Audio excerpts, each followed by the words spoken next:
출애굽기 21장 1절부터 6절까지 내가 시작.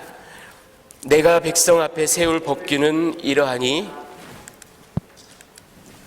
내가 히브리 종을 사면 그는 6해 동안 섬길 것이요 7째 해에는 몸값을 물지 않고 나가 자유인이 될 것이며 죄송합니다.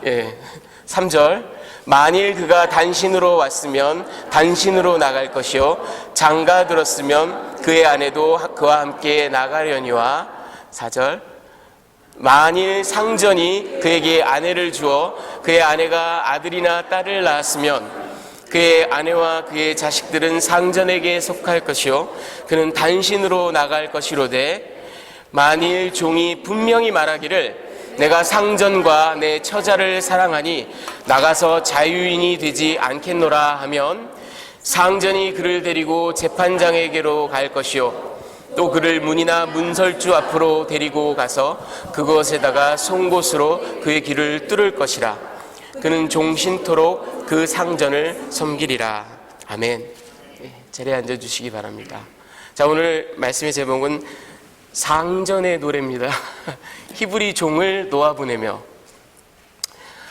여러분, 제가 늘 이렇게 전해드리던 말씀과 오늘 조금 다를 스타일이 있을 거예요. 제가 늘 본문을 주해하고 강해하고 그래서 우리에게 주시는 적용점을 마지막에 이렇게 하고 저의 설교 패턴이 늘 그런데 오늘도 물론 주해 강해가 있습니다. 하지만 오늘은 굉장히 평소와는 다르게 좀 변증적인 성격, 기독교 신앙을 옹호하고 이렇게 디펜드하는 그런 성격이 좀 강할 것 같습니다. 그리고 사실 여러분 이 구절들을 좋아하시는지 모르겠어요. 종 얘기, 히브리 종 얘기 사실 굉장히 까다로운 본문입니다. 근데 여러분 그런 거 느껴보셨는지 모르겠는데 너무나 뜻밖의 구절에서 정말 피해가고 싶은 얘기하고 싶지 않은 비그리스도인들이 막 질문하고 공격하면 왜 그러지 싶을 것 같은 그런 구절에 숨어있는 은혜의 복음을 발견할 때 그 기쁨은 정말 말로 표현할 길이 없습니다. 자, 오늘 여러분이 지금 오늘 이제 공부를 좀 많이 할 겁니다. 미국사에서부터 고대사까지 공부를 좀 많이 합니다. 여러분 정신을 바짝 차리고 들으셔야 됩니다. 근데 꼭 참고 잘 들으시면 나중에 보람이 있으실 겁니다. 지금 보시는 저분은 1818년에 태어난 프레드릭 더글라스라는 미국 흑인 노예 출신의 사상가요, 웅변가요, 정치가요, 저술가요. 아마 19세기 미국이 자랑하는 최고의 흑인 사상가, 정치가 아마 넘버원일 거예요. 대단한 사람입니다. 이 프레드릭 더글라스, 노예제가 한창 기승을 부리던 그 시절에 노예로 태어나서 그 노예 상태를 벗어나서 사상가로, 웅변가로, 그리고 노예제 폐지론자로, 그리고 정치가로 그렇게 맹렬하게 활동을 했던 그런 사람입니다. 이 사람이 1845년에 자신의 삶을 Narrative of the Life of Frederick Douglass, an American Slave, 그러니까 미국 노예 프레드릭 더글라스의 삶의 이야기라는 책을 썼습니다. 거기에 자기의 어린 시절 이야기를 하는데 한번 들어보십시오. 자기의 첫 주인 캡틴 앤토니라는 안토니 대위에 대해서 설명하는 겁니다. 그는 오랫동안 노예를 소유해온 강폭하고 잔혹한 인간이었다. 그는 노예에게 채찍질하는 것에서 쾌감을 느끼곤 했다. 새벽녘 그는 나의 숙모님을 나무에 묶어서 그 발가벗겨진 등을 피투성이가 되도록 채찍질을 하곤 했다. 숙모님의 가슴을 찢는 비명소리에 잠을 깬 것이 한두 번이 아니었다. 숙모님의 그 어떤 말도 눈물도 기도도 이 피비린내를 찾는 악당의 마음을 돌이키진 못했다. 이 무시무시한 장면을 처음 경험한 나를 나는 지금도 기억한다. 나는 작은 소년이었지만 분명히 기억한다. 아니, 내 기억이 살아있는 한 절대로 잊지 못할 것이다. 하지만 그것은 계속되는 잔혹행위의 시작에 불과했고 나는 그것을 목격해야만 했다. 그것은 무서운 공포로 나를 얽어맸다. 그것은 노예제도라는 지옥으로 들어가는 피범벅이 된 입구와도 같았고 나 역시 그 문을 통과하고 있었다. 자, 여러분 오늘 본문을 보면요 1절에 하나님께서 내가 내 백성 앞에 세울 법규는 이러하다. 이 법규는 미슈파팀이라는 겁니다. 이거는 그 사법적 판단, 법률 조항 이런 걸 말합니다. 하나님께서 지금 십계명을 딱 선포하셨죠. 그리고 모세를 불러 올리셔서 법률 조항들, 아주 세부적인 사항들, 이럴 땐 어떻게 할까요? 우리가 저럴 땐 어떻게 할까요? 이런 거에 대한 대답을 주십니다. 근데 그 2절에 처음 하시는 하나님의 말씀이 If you buy a Hebrew servant, 네가 만일 히브리 종을 산다면, 이렇게 시작합니다. 네. 여러분 이런 것들을 성경학자는 의결론이라고 합니다. casuistry라고 해서 이거는 십계명과 같은 도덕률 대조항과는 다르게 좀 어떤 특별한 상황, 근데 아주 이상적이지 못한 상황. 원래 하나님의 도덕률에 따르면 사람이 사람을 노예로 부릴 수 없습니다. 하지만 현실이 그렇지가 않아요. 우리가 사는 현실. 그래서 네가 히브리 종을 샀다고 치면 그러나 너희는 이 도덕률 10계명에 맞춰서 최소한 이렇게는 행동해라 하고 가르치, 이런 걸 바로 의결론, casuistry 그렇게 얘기를 합니다. 그리고는 하나님이 주시는 처방이 뭐냐면 6년 동안 네가 종으로 그를 부리고 7년째에는 자유인으로 나가게 해라. 그 다음에 3절 4절을 보면요 계약 만료의 다양한 시나리오, 여러분 제가 계약 만료라는 말을 썼습니다. 나중에 설명을 해드리겠습니다. 근데 다양한 시나리오가 있어요.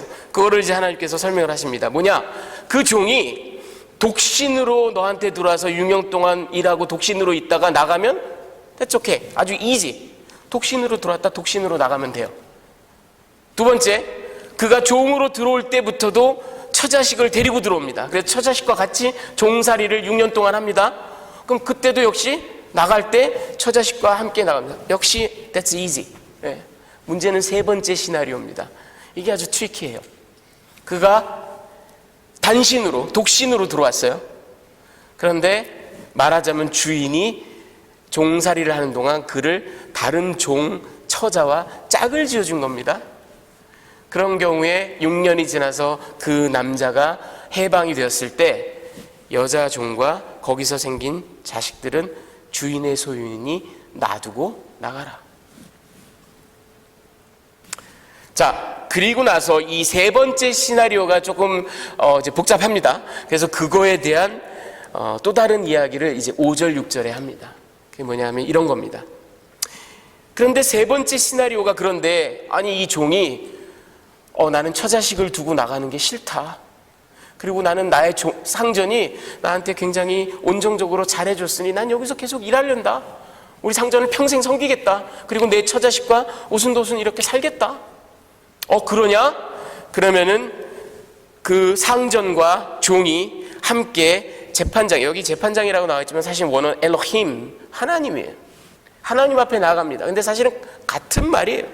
왜냐하면 그 당시에는 priest, 그러니까 제사장들이 재판장 역할을 했기 때문에 제사장에게 간 거고 tabernacle, 회막에 간 겁니다. 하나님 앞에 간 겁니다. 이 뭐냐 하면 하나님 앞에 저들이 둘이 같이 당사자들이 와서 서약을 하는 겁니다. 그러니까 이게 무슨 강압에 의한 것도 아니고 술 취해서 뭐 기분에 내가 뭐 그러지 뭐 그런 게 아니에요. 그렇게 해서 딱 서약을 하고는 이제 마지막 예식이 남아 있습니다.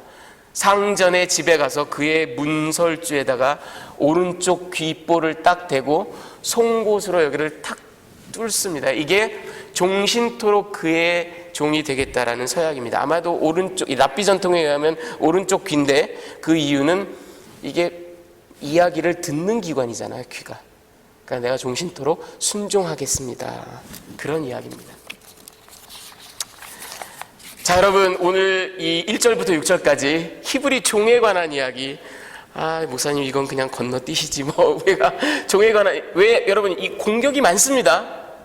제가 오늘 그거를 좀 설명을, 그래서 디펜드를 좀 우리 신앙을,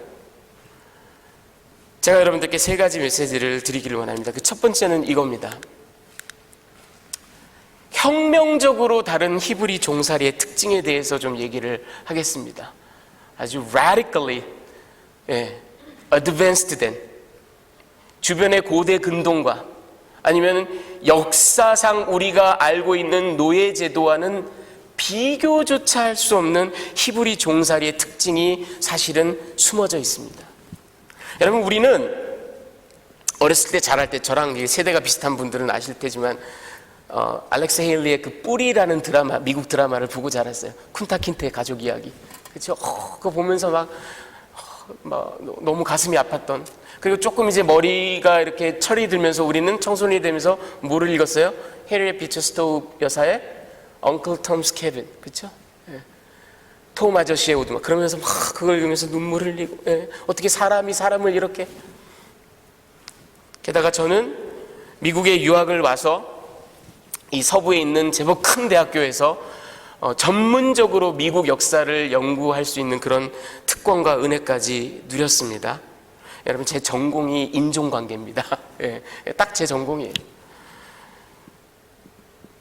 그래서 역사를 아주 깊이 공부를 할 수 있는 기회가 있었습니다. 여러분, 우리가 앞에서 본 프레드릭 더글라스의 그 증언, 심심치 않게 19세기 남부 미국에서 있었던 가혹행위, 정말 비참하게 저들을 가두고 때리고 감금하고, 그리고 굶기고, 때로는 온 가족을 뿔뿔이, 아빠는 알라바마에, 엄마는 텍사스에, 애들은 저기 조지아에 팔아넘기기도 하고, 그뿐만이 아니라 정말 또 많이 일어났던 일들은 백인 남성 주인이, 아니면 십장 노예 감독자들이 그 흑인 여성들을 마음껏 유린하고 강간하고, 그로 인해서 물라토, 흑백 그 혼혈 아이들이 태어나고, 여러분, 심지어는 공부를 하다 보면 백인 여성들도 흑인 남자 노예들을 유린했습니다. 팬테시가 있었던 거예요. 특별할 것이다. 이런 건 모르셨죠, 여러분? 그런 것도 많았어요. 더글라스가 증언한 그 이야기들이 사실은 그렇게 아주 특이한 이야기가 아닙니다. 채찍질하고 가혹행위를 하고.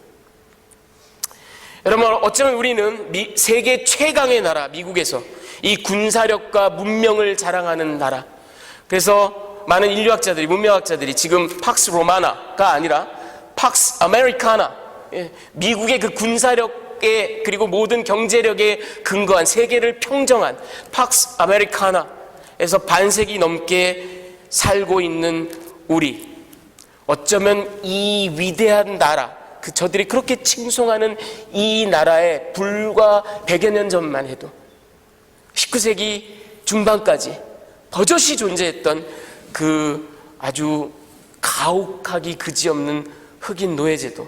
그래서 어떤 역사학자들은, 케네트 스탬프 같은 사람들은 이거를 peculiar institution, 세계 어디에서도 찾아볼 수 없는 아주 특이한, 특별한, 아주 비인간적인 peculiar institution이라고 얘기했던 바로 그 노예제도. somehow, 여러분, 우리는 노예, 종, 그러면 우리가 조선 사람임에도 불구하고요, 조선시대 종살이를 생각하는 게 아니라 바로 이 미국의 19세기 남부 흑인 노예제도를 불현듯 떠올리게 돼 있습니다.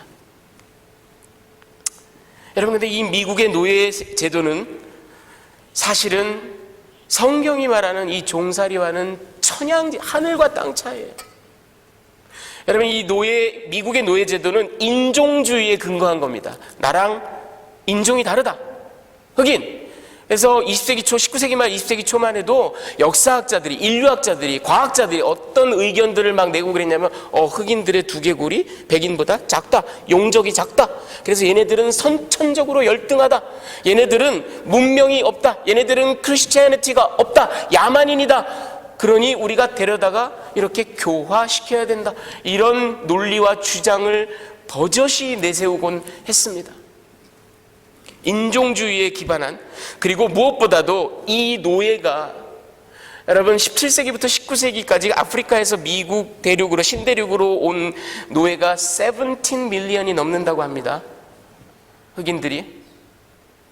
근데 이 노예 제도가 성립이 되고 유지가 되려면 뭐가 필요해? 바로 이 휴먼 트래피킹이 꾸준히 서플라이를 해야만 이게 유지가 되는 거죠. 상식적으로. 그렇죠, 여러분? 여러분 이게 학교 다니실 때 배우셨는지 모르겠지만 이 대서양을 거점으로 하는 삼강무역, 보세요, 여러분 이 아프리카 대륙에 주로 서해안입니다. 이렇게 온푸파인데 거기서 흑인들을 흑인 사냥꾼들이 와서 저들의 마을을 습격하고 저들의 그 민족을 습격해서 사람들을 무작위로 잡아갑니다. 키드냅하는 거예요. 유괴하는 겁니다. 그리고 저들을 이제 서인도 제도라든가 캐리브해 이 아메리카 대륙 신대륙으로 그 흑인들을 갖다가 공급합니다. 팝니다. 아메리카에서는 유럽으로, 주로 영국이죠, 유럽으로 각종 원재료들, 설탕, 담배, 면화 이런 것들이 주로 갑니다. 그래서 유럽, 특히 그 당시 영국이 가장 산업이 발달했잖아요. 이곳에서는 그 원재료를 이제 가공해서 공산품을 만들어냅니다. 그래서 그 공산품을 다시 아프리카 대륙에 갖다가 팔고 무기도 갖다 팔고, 그래서 계속 이 삼각형 모양의 무역이 저걸로 저것들이 돈 번 거예요, 사실은 여러분. 사람 갖다 팔아 먹으면서. 자, 그런데 여러분 저 아프리카에서 아메리카 대륙으로 가는 이 항로를 미들 패시지라고, 여러분 저 그림이요, 저게 지어낸 그림이 아닙니다. 실제 도면입니다. 저 빼곡하게 차 있는 게 아프리카 흑인들입니다. 저렇게 옴짝달싹할 수 없이 아주 그냥 빼곡하게 그것도 관을 쌓듯이 요만큼 사람 눕히고 그 위에 또 눕히고 또 이렇게 칸을 만들어서, 되도록이면 많이 갖다 팔아야 돈이 많이 남으니까. 좀 더 자세히 보면 저렇게, 그리고 이게 실제로 저들을 목을 저렇게 묶어가지고 쭉, 그러니까 꼼짝달싹을 못해요, 여러분. 저렇게 끌고 온 게 미국의 그 흑인 노예들입니다. 그래서 저 미들 패시지라는 걸 통해서 사람들이 이거는 잘 몰라요. 아프리카에서 신대륙으로 건너가는 그 항해 과정에 죽은 흑인들만 15%가 넘습니다. 무려 200만이나 되는 흑인들이 해상에서 죽습니다.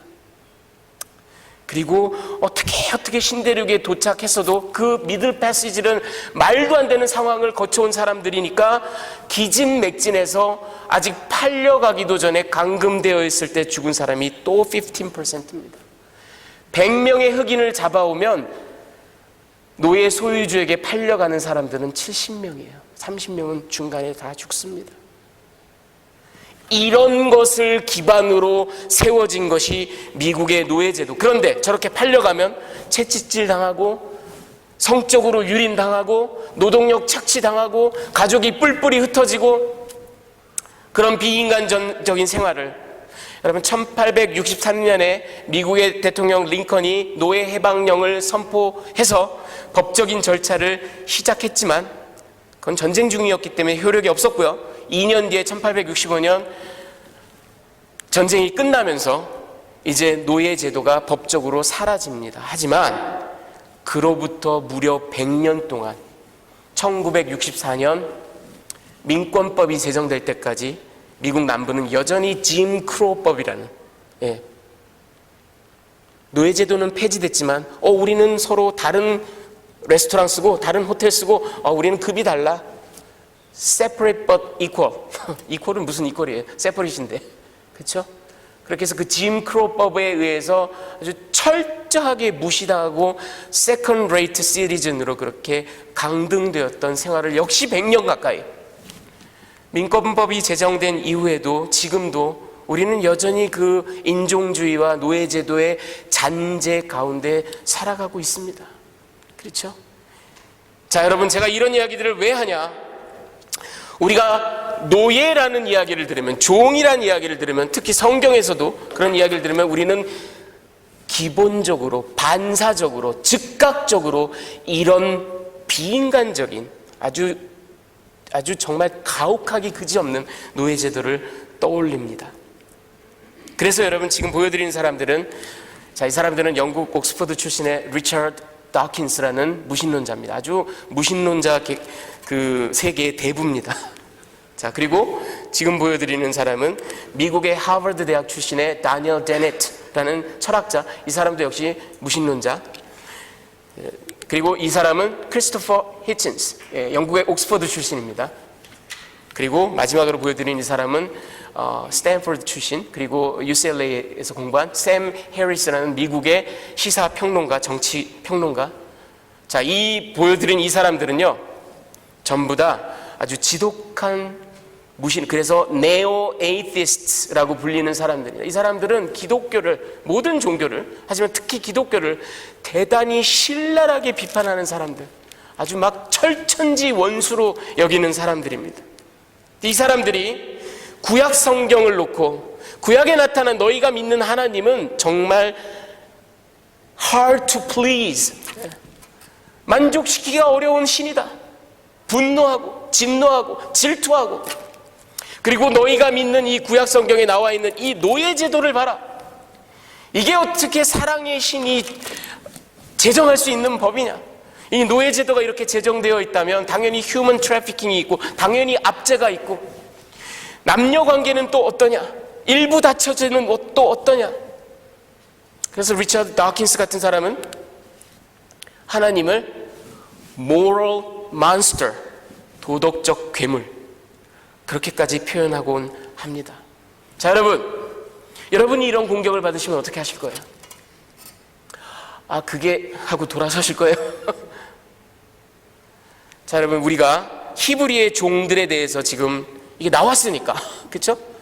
나왔으니까 보는데, 여러분, 네가 만약 히브리 종을 샀다고 치자, if you buy a Hebrew servant, 히브리 사람이 히브리 사람을 종으로 사는 경우는 대개가 세 가지입니다. 첫 번째가 뭐냐면 극도로 가난한 사람, 당장 굶어 죽게 생긴 사람입니다. 그 사람은 정말 굶어 죽게 생겼어요. 그럼 어떻게 해요? 내가 노동력은 있으니 내가 노동을 할 테니 나를 살려주시오, 나를 먹여주시오 하고 자기 자신을 셀프 세일을 하는 겁니다. 자기 자신을 계약하는 겁니다. 일종의 6년간. 두 번째 경우는 뭐냐면 채무가 많은데, 자기가 빚이 있는데 그 빚을 갚을 길이 전혀 없습니다. 역시 가난한 사람. 그럼 어떡하겠어요? 이 빚을 대신 갚아줄 사람을 찾아서 그 사람이 빚을 갚아주면 나는 그거에 대한 대가로 그 사람에게 6년 동안 나 자신을 계약 노동자로 파는 겁니다. 그게 두 번째. 세 번째는 좀 불명예스러운 케이스입니다. 도둑질을 했어요. 하다가 잡혔어요. 아니면 기물을 파괴했어요. 어떤 사람의 심각한 물질적인 피해를 입혔는데 갚을 길이 없어요. 가난해.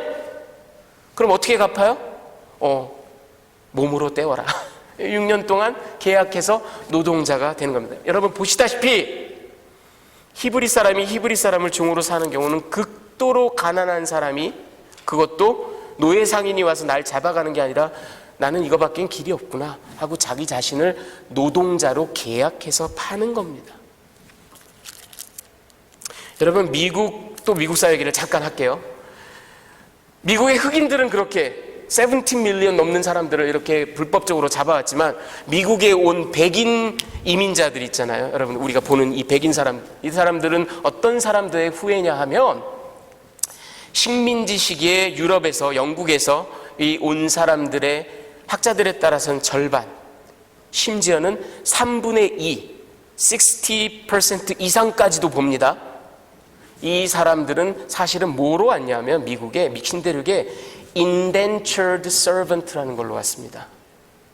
물론 뭐 귀족이 아니면 대부호가 사업을 해야 되겠다 그러고 오는 사람들도 있었지만 60% 넘는 사람들은 indentured servant라는 게 뭐냐면 계약 노동자입니다. 이 사람들이 어떤 사람들이냐면 영국에, 유럽에 뭐 땅 타먹고 소작농으로 살다가 근데 뭐 기근이 들고 포테이토 기근 뭐 이런 게 들고 그러면은 뭐 소작지마저 뺏겨버리고 영국 런던 리버풀 뭐 이런 데 가서 노동자로 일하려고 그랬더니 뭐 또 디프레션 있고 그러면은 공장은 제한되어 있는데 사람들은 막 미어터지고 일자리가 없어요. 살 길이 없어요. 돈은 한 푼도 없고 이 사람들이 신대륙에 가면 땅을 얻을 수 있대. 신대륙에 가면 기회가 있을 수 있대. 근데 어떡하지? 돈이 없어서 뱃삭이 없어서 못 가요. 그런 사람들을 딱 잡아서 신대륙에 있는 이 플랜테이션 농장주가 뱃삭을 다 지불해 줄 거야. 미리 부채를 탕감해 주는 겁니다.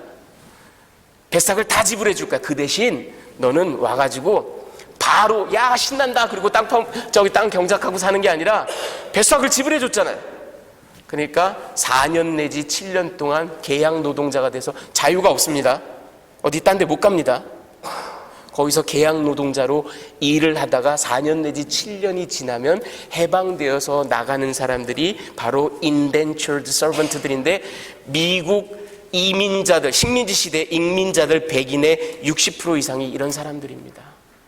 히브리 노예는 말하자면 이런 indentured servant와 비슷한 사람들입니다. 여러분 우리가 오늘날 뭐 공부 열심히 해가지고 뭐 학위 받고 그래서 내가 삼성에 삼성 현대에 취직 뭐 구글 시스코 뭐 그래서 돈 많이 받고 뭐 좋겠죠. 좋은데 가만히 생각해 보세요. 결국은 자기의 기술, 자기의 교육, 자기의 능력을 매개로 계약 노동자가 되는 거죠. 아무리 정신노동을 한다 할지라도. 그래서 출근해서 일하는 동안은 구글의 소유물이지 개인의 자유가 없죠. 사실은 종이나 다름이 없죠. 어떻게 보면 오늘날 우리의 고용관계와도 굉장히 비슷합니다.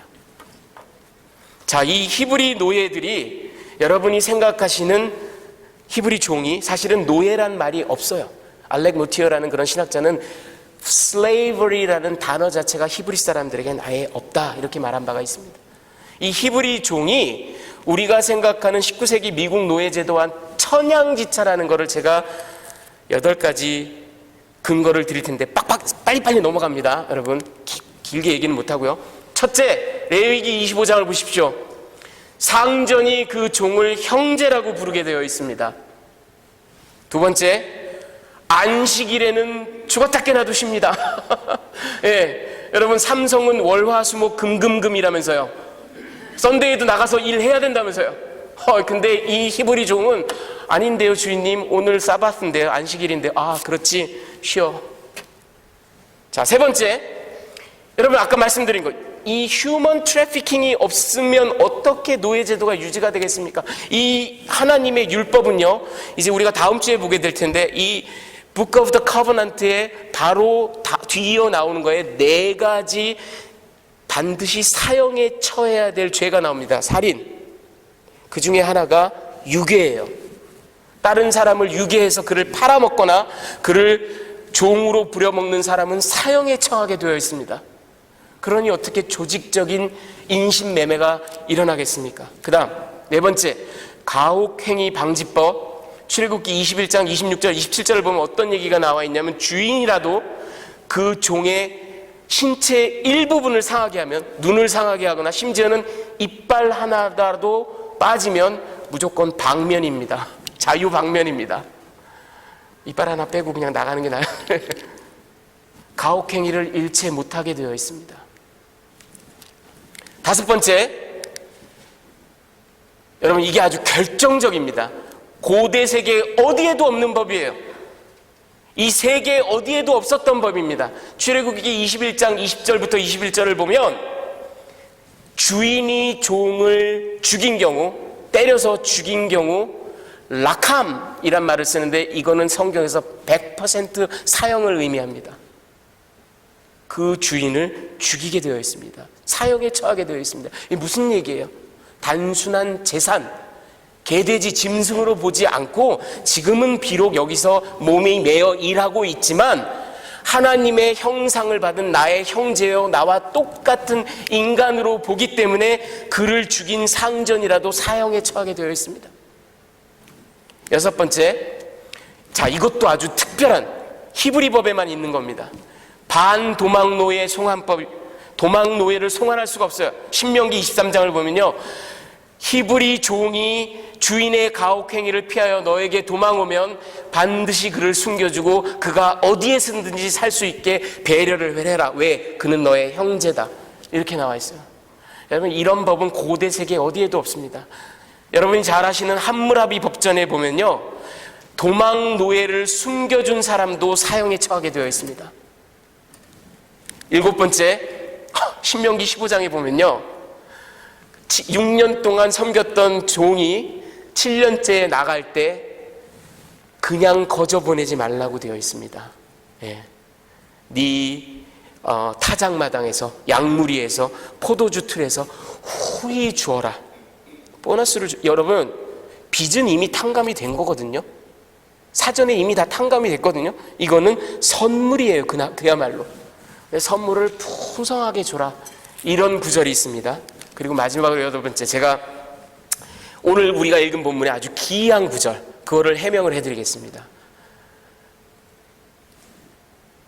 싱글로 들어왔다가 결혼을 한 종이 6년이 돼서 나가는데 처자식은 남겨놓고 나가라는 말을 들으면 여러분들이 이 백인 미국의 남부 노예죠. 아빠는 알라바마에다 팔고 엄마는 조지아에 팔고, 이런 게 탁 생각이 나죠. 그런 게 아니에요. 남자 종이 먼저 6년을 채워서 해방이 됐습니다. 근데 여자 종, 자기 아내는 아직 4년이 남은 거예요. 예를 들면 4년을 기다리면 됩니다. 4년을 기다리면 돼요. 아니면 남자 종이 먼저 여보 조금 있어, 내가 빨리 돈 벌어 갖고 올게, 가가지고 열심히 일해가지고 돈을 이만큼 벌어서 갔다가 리딤을 하면 2년만 채우고도 데려올 수 있는 거예요. 근데 왜 이런 얘기를 했냐면, 여러분, 현실적으로 저렇게 가난한 사람들은 나가서 생각해 보세요. 종으로 일할 때는 주인이 거저 먹이고 재우고 입혀줬는데 자기가 아무리 돈 벌어봤자 그런 돈을 마련할 길이 없습니다. 실제적으로. 그러니 나는 그냥 주인 밑에서 나한테 잘해주시고 살 집도 주고 옷도 주고 뭐 밥도 주는데 그리고 또 하나 결정적으로, 여러분, 이렇게 가난하고 어려운 사람들은 밖에 나가서 고용을 날마다 받는다라는 보장이 없어요. 여러분, 지금도 홈디포 가보세요. 저는 그분들 볼 때마다 가슴이 미어집니다. 우리 멕시칸 형제님들, 트럭 하나 지나가면 저 좀 써주세요, 저 좀 써주세요. 밖에 나가도 일자리가 있다라는 보장이 없습니다. 더군다나 흉년이 들고 그러면. 그래서 난 차라리 주인님 밑에서 계속 일하게 해주세요. 열심히 일할게요. 그렇게 해서 귀를 뚫는 겁니다, 여러분. 이게 그렇게 흑인 미국 노예 제도처럼 그렇게 무자비한 얘기를 하고 있는 게 아닙니다. 자, 여러분, 제가 여태까지 쭉 보여드린 거를 가만히 생각해 보십시오. 이 그림에서 뭘 보십니까?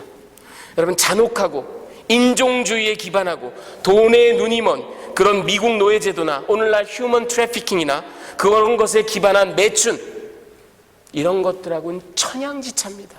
오히려 한 공동체의 부유한 구성원이 공동체 내에서 자생 능력이 없고 굶어 죽기 직전에 놓인 불우한 구성원을 반고용인 내지는 반가족 비슷하게 받아들여서, 더군다나 그의 자존심과 이 디그니티를 죽이지 않기 위해서 거저 자선금으로 돈을 주는 게 아니라 정당하게 일해, 열심히 일해, 내가 빚 다 갚아줄게, 이렇게 해서 더군다나 일하는 6년 동안 먹이고 입히고 재워주고 일체의 가혹행위를 할 수 없고 정해진 계약 기간을 마치면 떠날 때 풍성한 전별금을 주고 이제 그를 자생 능력이 있는 공동체 구성원이 될 수 있도록 세워주는 모습이 오히려 히브리 종의 모습입니다.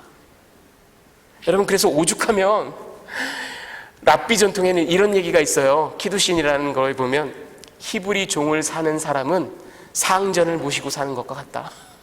예.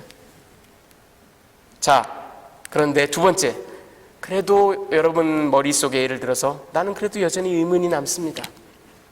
그래도 용납이 안 됩니다. 왜 하나님이 성경의 저자라면, 아무리 저런 순기능이 있고 아무리 온정주의가 있다 할지라도, 아무리 바람직한 요소가 있다 할지라도 이후에 잔인한 방법으로 악용될 수가 있고 그렇게 변할 소지가 있는 노예제도라는 것을 일시에 없애버렸어야지. 하나님이라면 왜 이거를 이렇게 조항을 달아두고 이렇게 남겨둡니까? 나는 그런 하나님이 이해가 안 갑니다. 이렇게 생각하실 수 있어요. 하지만 여러분, 제가 늘 말씀드린 것처럼 하나님의 계시는 progressive revelation, 고대 근동의 3000년, 3500년 전 사람들이 노예가 해방된 세계를 상상할 길이 없습니다. 설령 하나님이 해방을 시켜놨다 하더라도 저들이 가나안 땅에 들어가서 주변 사람들과 얽혀 살다 보면 그들의 풍속을 또 따라하게 마련이에요. 어쩌면 하나님께서는 우리 인류 자체를 키우고 이끄시는 하나님이 보셨을 때에는 due time이 필요한 겁니다. 실제로 3000년이 넘게 걸렸어요. 인류가 노예제를 해방한 것은. 그때까지 인류가 깨닫고 논쟁하고 투쟁하고 전쟁 벌이고 그렇게 해서 성취할 과업임을 하나님께서 알고 계셨던 거죠. 다만 그렇다 할지라도 최소한 인권을 유린하지 말아라 하고 하나님께서는 다른 장치를 두신 겁니다. 저는 이걸 생각하면서 이런 거예요. 말하자면, 비유를 들자면, 여러분 8개월짜리 어린아이가 아장아장 기어갑니다. 아빠가 근데 마음이 급해요. 이 자식이 왜 걷지를 못하지? 옆집 아이는 7개월 만에 걸었다는데 이 자식이 막 그래가지고 너 인마 빨리 일어나. 그리고 맨날 이렇게 세워요. 아니 한 1년 넘어야 애들이 걷는데 지금은 기는 시기인데 그 자애로운 아빠가 아니에요. 왜 안 일어나? 막 야단치고 막 무릎 꽉 붙잡고 있고. 그럼 애가 어떻게 되겠어요? 자애로운 아버지라면 지금은 기는 시간, 그러니 카펫을 깨끗하게 청소해주고 무릎 보호대를 해주고 주변에 위험한 물건이 있나 치워주고 때를 기다리는 게 자애로운 아버지죠. 그렇죠? 노예제도도 그렇게 생각할 수 있을 것 같습니다. 마지막 세 번째 이겁니다, 여러분. 그러면 우리가 무엇을 기억할 것인가? 여러분, 십계명이 지금 주어졌습니다. 그리고 이제 민법 세부 조항이 처음으로 반포되는 The Book of the Covenant 처음 반포되는 이 시점에 허구많은 것 중에 왜 노예 이야기? 좀 생뚱맞지 않나요? 좀 뜬금없지 않나요? 우리 하나님이 법을 주시는데 허구많은 것 중에 뭐 사법, 행정, 치안 뭐 별거 다 있을 텐데 왜 노예 이야기부터? 여기 이걸로 포문을 여시는 하나님, 좀 뜬금없다라고 느껴지지 않습니까? 여러분, 고대에 굉장히 많은 법전들이 그래도 우리에게 남아 있습니다. 지금 보여드리는 건 주전 21세기 그 메소포타미아 수메리아의 그 우르남무 왕의 법전입니다. 그리고 지금 보여드리는 거는 리핏 이슈타르라는 역시 티그리스강 그 메소포타미아 유역의 그 주전 19세기 무렵 법전이고요. 그리고 지금 보여드리는 건 에슌눈나라는 걸로 역시 주전 19세기 무렵 그 아모리 족속의 그런 법전입니다. 그리고 마지막으로 여러분들이 잘 아시는, 학교 다니실 때 배우셨던 함무라비 법전. 이 모세 율법과 그래도 비교적 가깝죠. 1680년대, 90년대, 주전 17세기. 이게 함무라비 법전의 아주 세부적인 조항들입니다. 그 밑에 부분.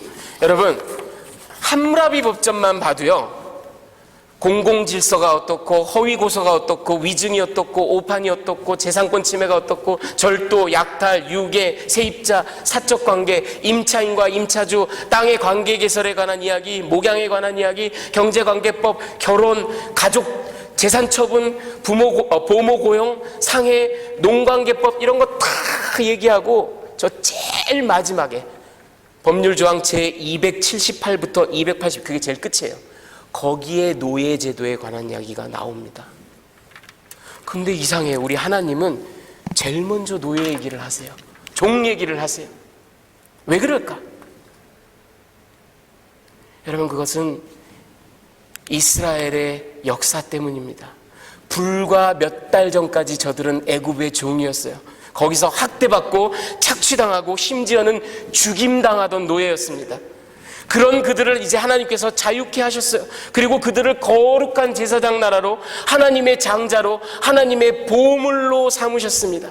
그런 은혜를 받은 저들이 이스라엘 공동체 내에 연약하고 가난하고 소외된 사람들을 붙잡아다가 착취하고 돈을 뽑아먹고 저들의 인권을 유린하면서 영구적인 노예제도로 탈바꿈시켜 나간다면 저들은 하나님의 그 베푸신 은혜를 완전히 정면으로 거부하고 자기의 정체성을 그야말로 내팽개치는 것이 다름이 아닙니다. 여러분, 그리고 무엇보다도 저는 묵상을 하면서 이게 결론입니다. 여러분 생각해 보십시오. 지역 내에 한 70, 80된 이런 유력가, 재산이 많은 유력가가 있습니다. 그런데 20대 청년이 조실부모하고 사고무탁하고 빚까지 지고 살 길이 없어요. 그런 그를 계약 노동자로 받아들여서 그의 모든 빚을 일시불로 탕감해주고 숙소를 주고 음식을 주고 철철이 옷을 입히고 그리고 농장 일을 시킵니다.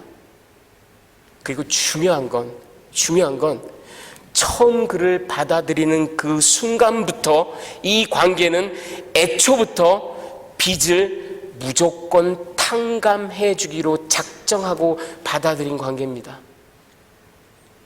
7년째 나가는 날이건 처음에 들어올 때건 중간에 분할로건 빚을 무조건 탕감해 주기로 작정한 관계입니다. 심지어는 6년 노동을 다 마쳤는데도 아직도 주인에게 20만 불 빚이 남아 있어도 받을 수 없어요.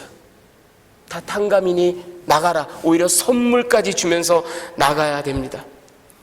여러분, 이런 일을 할 때마다 무엇을 생각하고 무엇을 기억해야 되겠습니까?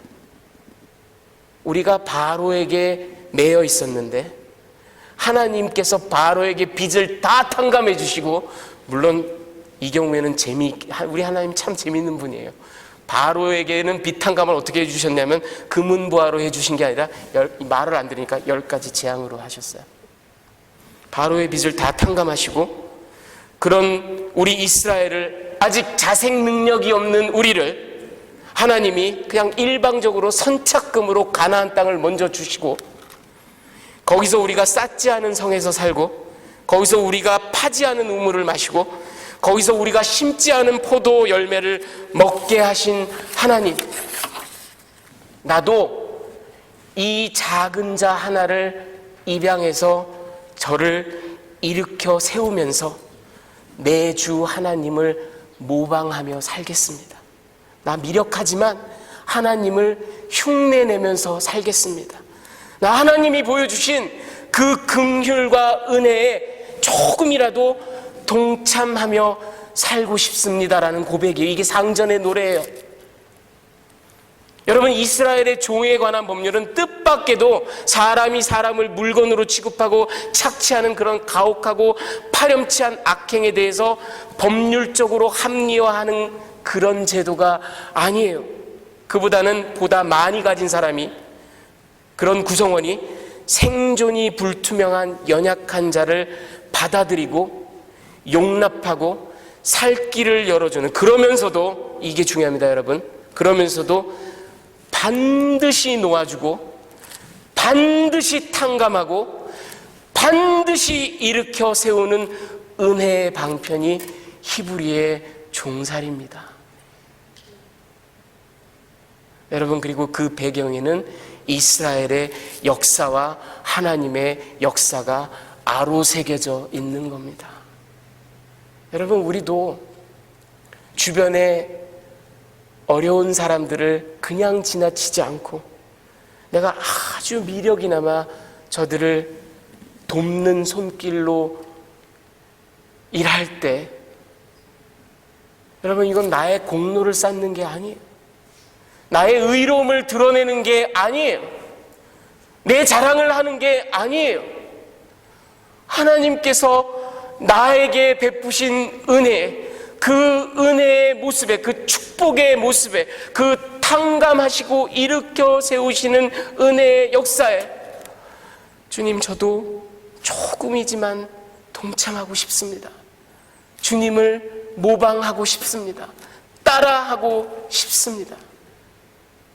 여러분, 우리 공동체 가운데도 이런 은혜의 역사가 넘쳐나기를 소원하며, 여러분 어디 가셔서 누구와 얘기를 하더라도 이 종살이 가지고 누가 뭐라고 그게 아니다 라고 꼭 설명해 주십시오.